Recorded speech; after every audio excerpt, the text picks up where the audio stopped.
Hey guys, I gotta set the record straight on something real quick, and I'm gonna make this real brief. Um, you can go online and you can look and you can see these posts or websites or blogs that say retire early, retire early, invest in real estate. You can quit your job and retire early.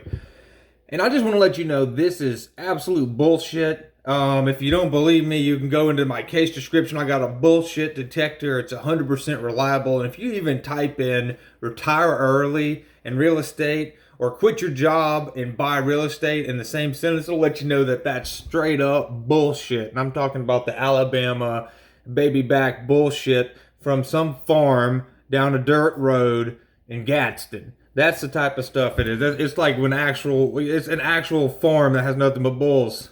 That's how much bullshit there is.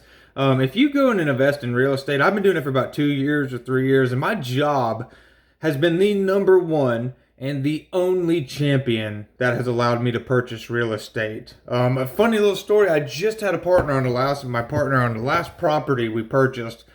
About a week into closing, he decided to quit his job and he decided to move out to Austin to go get he was going to work for a buddy. He's going to work for a buddy for basically cash under the table, and he'll get a 1099 at the end of the year. And it absolutely destroyed closing.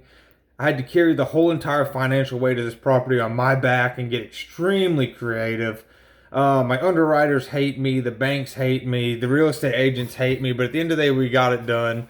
So just by him quitting his job, it's almost as bad, it's worse than if, like, 2 weeks before closing you went and bought a $60,000 BMW for 0% down.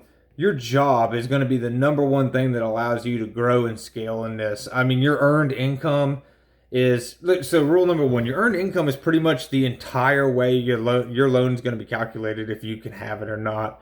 For example, like, banks do something called the 1/3 rule, which is your mortgage can only be 1/3 of your earned income per month. For example, if you're making $6,000 a month, they're not going to give you a loan bigger than $2,000, a mortgage. If you're making $3,000 a month, they're not going to give you a mortgage bigger than $1,000, because they want you to make they want you to make at least 3 times as much as you pay on rent slash mortgage. Another reason is, like, let's say you buy that first house and you want to scale out and get your second and your third house, well, you start running into these problems with the DTI ratio. That's the debt to income ratio. Let's say the debt to income ratio, that's how much debt you have per month compared to how much income you're making per month. So, for example, I tell you with this chopstick so you know I'm not playing. For example, if you're making $3,000 a month and you're like, oh, of course I'm making 3 times on my third house. The mortgage is $1,000. You're buying your third house. You make $3,000 a month. So you should be clear on the first one, right?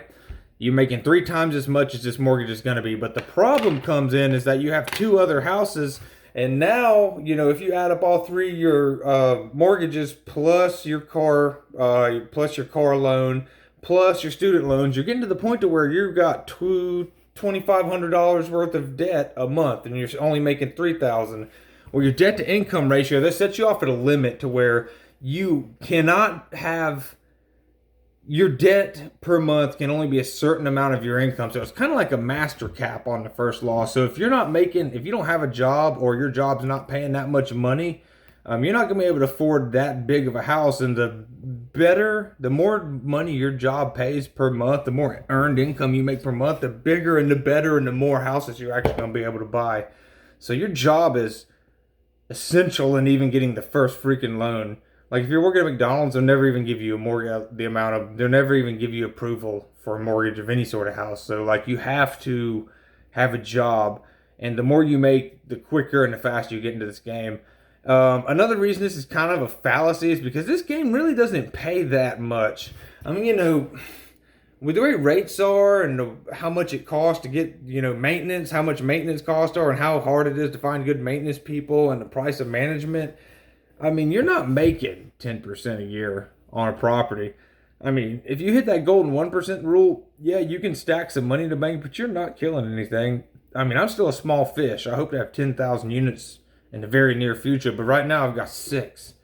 And I'm not making no killer amount of money. And people hear all the time, I can brag a little bit about it and be like, man, 1.5 million AUM, baby. 1.5 million AUM. But like at the end of the day, you're like 1.5 million AUM, and I got $10,000 in my LLC bank account.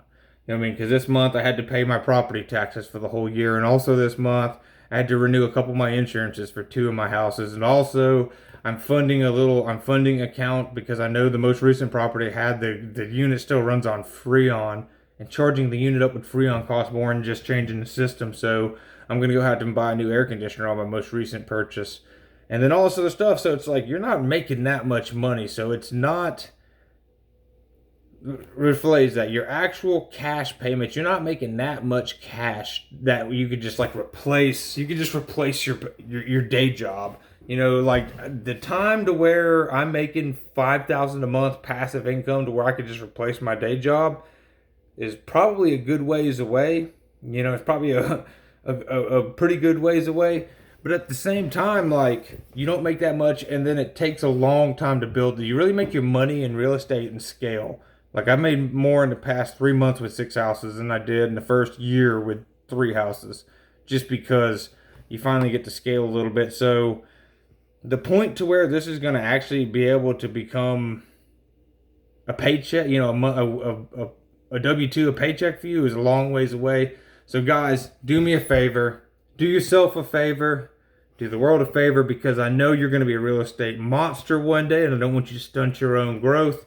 Do everybody a favor, and let's just go ahead and keep that job and try and get a promotion. Try and get a really good promotion so you get more earned income. And I mean, honestly, if you pay off that stupid car note or get your dang school loans paid off, that'll drop your debt to income ratio and you can have more houses, but not a big deal. You just want to keep that job, keep the earned income going on. We have an income problem. We do not have a debt problem.